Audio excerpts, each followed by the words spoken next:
Hi guys, guess what? You spoke, I listened. Today we're going to be taking a look at my first ever new to me Cricut machine. As an avid Silhouette user of the last 14 years, this is going to be a big change. Let's jump in.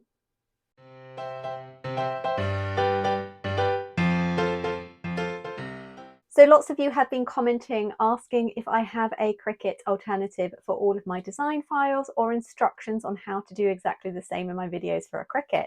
And up until now, I have never owned one. It is something that I was always curious about, but as a Silhouette girly, it wasn't something that I'd put much thought into. However, over the last few years, I have noticed something quite interesting. Going back around probably as recent as 5 or 6 years ago, Silhouette was the main cutting machine in the UK.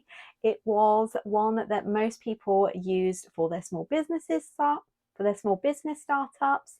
However, that's definitely changed more recently.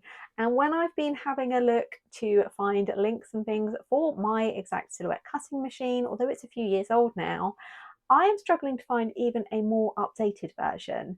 Now, I brought my Silhouette machine, my last newest one, maybe 5 years ago from Hobbycraft. So that's how widely available it was. You could just get it from Hobbycraft. Now, however, I've struggled to even get things like replacement blades, replacement cutting mats, and I have found that I've had to either switch to the Cricut for cutting mats or even get blades shipped over from America, which I'm always nervous about because of, as a UK resident, you know that import fees are astronomical. So it seems to me that once Silhouette started going off on a tangent and they kind of began making things like 3D printers and things like that, the UK audience fell off, which has meant that it was time to make the change, or at least make my first tentative steps into making a change. So today we're going to unbox the machine and I'm going to make an initial project on it and give you my first thoughts. This is going to be a very real first look. I haven't done much research.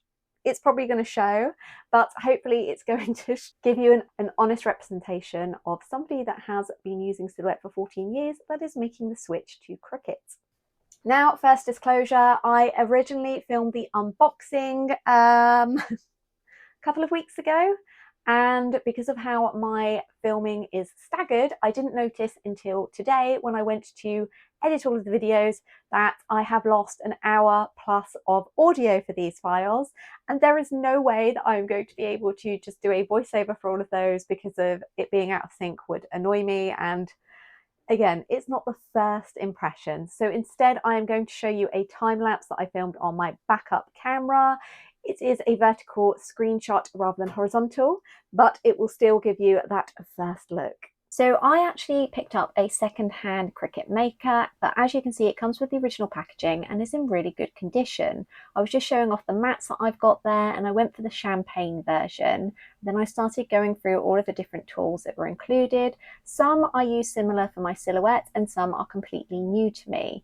And then finally, I started having a look at the actual blade housing, and I was excited because it is similar to the replacement blades that I use for my silver bullet cutting machine. Installation was unfortunately not very straightforward. There was a huge issue trying to get the machine to communicate with my PC, both over Bluetooth and USB, but we've got there. So I've had a look through and it's similar in some ways to Silhouette Studio, but it's also very different. I feel that my biggest gripe with it is that on Silhouette Studio, it is very clear how much something costs, especially if it is a free project. However, so far in the Cricut design space, and please let me know in the comments below if I am wrong, this is a little bit trickier to find. So if I click on one of these projects here and then go to the bottom, this one appears to be free. However, I have found on other ones, when I have tried to click on them, especially the greetings cards, it turns out that you need a subscription. Now, I believe that this little A here is for the subscription.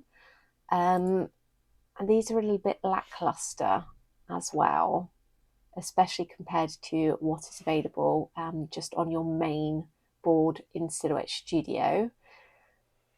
And as you can see, pretty much all of these more interesting ones you need to have a Design Space subscription for, which is quite annoying. Although it's something like £1 for the first month, it does then revert to £7.99, which is obviously quite expensive. Probably great if you are a crafter that's going to be using this a lot.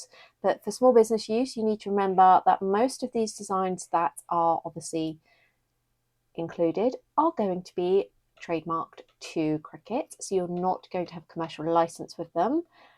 Obviously that's not the same for all. There may be a few that you can, but I don't feel at the moment that it's worth the subscription. Let me know in the comments down below if you disagree. This is all completely new to me, so I would like to know your thoughts. So I'm going to click on card, and we've got this here. We can kind of make a folded card, which is obviously more traditional, or you can make an insert card here. As the name implies, you would just pop an insert there. I think that's quite nice. And then we've got thank you cards down here. Now this has got a combination because obviously it's got the cutout here, which is really lovely, but it's also got some text. And I know that when I unboxed my Cricut that there was a pen tool as well. So I feel that maybe we should have a go at this one. So let's go to start designing. So let's check out the size, and it says the card size is 12.7 by 17.8. Off the top of my head, I feel that that might be around about a 7 by 5, possibly. So let's go with that and start designing. Aha, so this is quite handy. So in the templates here, we've got a lot of different ones. But again, most of them have got the A for the membership to Design Space, and I'm definitely not going to pay that out. So it would seem that there was just an example. So I'm going to scroll through. Maybe if I just go for free, see if anything comes up here. No, that's just going to be because it's got the word free in it. I don't like the fact that you are kind of stuck with your searching parameters. There's no way to just look at ones that don't have a subscription, or at least I can see here. So yeah, not a fan of this part here, but I'm going to go through and see if there's anything we can use. See this one here, obviously we could use it. However, this is either a printable or a pen sketch design, so it's no good for what I want to do, which is test out the cutting. So let's make a cute thank you card. This one's quite nice here. So let's see if that's going to let us load it up. And there we go. So I like the fact that here on the right hand side, it gives you the steps. So on load 1, we're obviously going to be cutting out the insert. That's the orange bit here that goes underneath. And then load 2 is a basic cut. So we're going to go through and pick out our colours for this, and then we're going to head back over to the Design Space to have a look.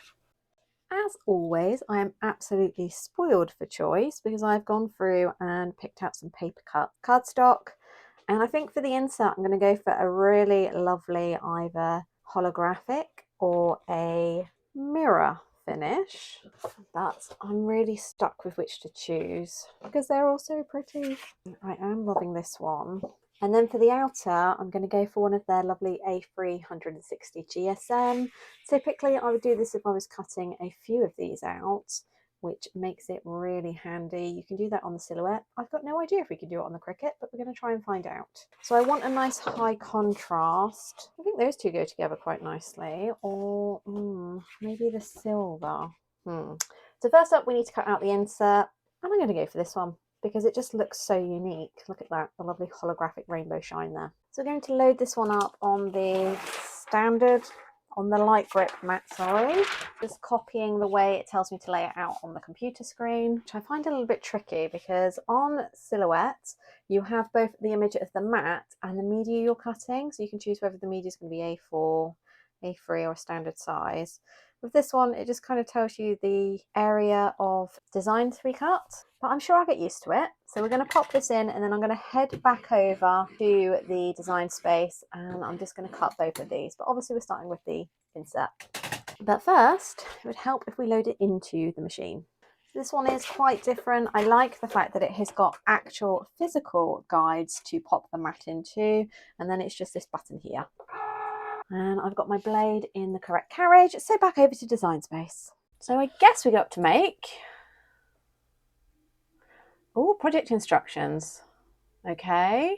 Okay, so it looks like I've actually got this around the wrong way. So we are going to switch over the mats, and we're going to cut out the outer design first instead. Okay, so the base material I quite like this because we've got holographic cardstock, which would be great for doing the basic cuts number 2. And I like the fact that it's actually got a GSM ranking on here. It'll be interesting to see how accurate this is. I am going to start here because I'm using 160 GSM, although it's obviously not value cardstock that I am using. And we will see how we get on. So I'm guessing this is all okay, and now there is a flashing green button that I'm going to press on the machine.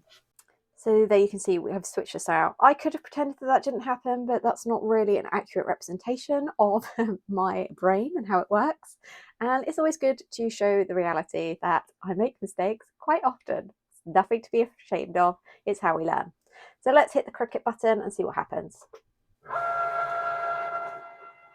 The sound is so much different to my Silhouette. The Silhouette kind of sounds like an old 80s printer, and although some people hate it, I find it quite comforting, probably because it's the machine that I am most used to. This is definitely smoother sounder. It does look like it is cutting correctly, but we will look and find out at the end.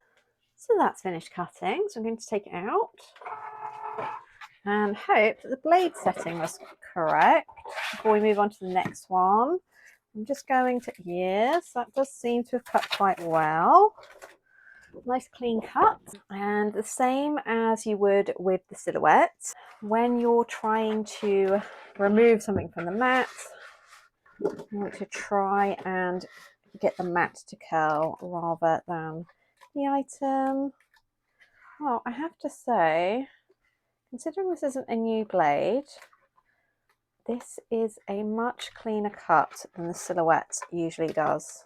I mean, it helps obviously having the amazing Papercutz cardstock because I know it already cuts beautifully on the Silhouette cutting machine.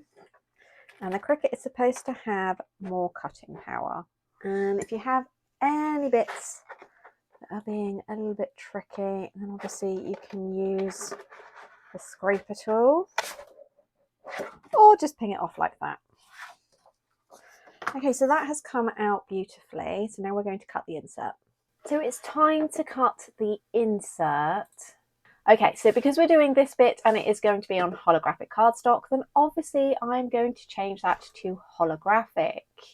So you just need to do this down arrow here and you'll be able to change up what you need to. And because of the Papercutz one is some heavy duty cardstock, I'm going to change this to more pressure.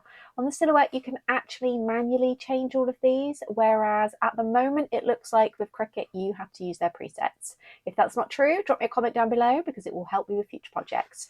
So now we're going to get that cut. So it's finished cutting. Let's remove it and see if we've got a clean cut. Yes, again we have a lovely, beautiful, clean cut. I'm just going to show you the edges there so you can see that there is no fraying. Everything has come out beautifully. So now it's obviously time for assembly. I'm hoping you can see there that the Cricut has put in these kind of perforations. There is a score tool that is available with the Cricut, but for whatever reason this design decided to use perforations instead. So I'm going to fold this very carefully in half. Then I'm going to use my brayer to get a crisp finish.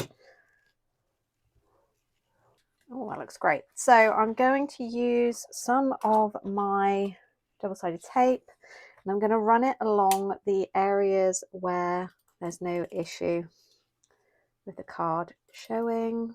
Now on my Cricut designs, I would usually also have an insert for the card in white so that you can write on it, because purple looks fantastic, but it's, unless you're using like a silver pen or something, it can be a bit tricky to see on. So go over that with a brayer as well.